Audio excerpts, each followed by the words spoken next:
அவங்க எப்படி சர்வை பண்ணுவாங்கன்னு யாராவது யோசிச்சு பார்த்தீங்களா?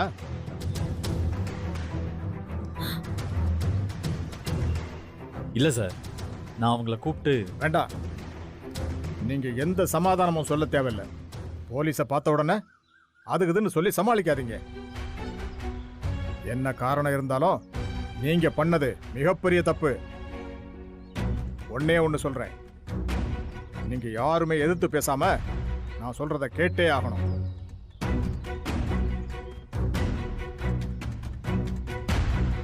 இனிமே இவங்க 2 பேரும் இந்த வீட்டில் தான் இருப்பாங்க, இருந்தே ஆகணும். இனிமே இவங்க 2 பேரும் இந்த வீட்டில் தான் இருப்பாங்க, இருந்தே ஆகணும்.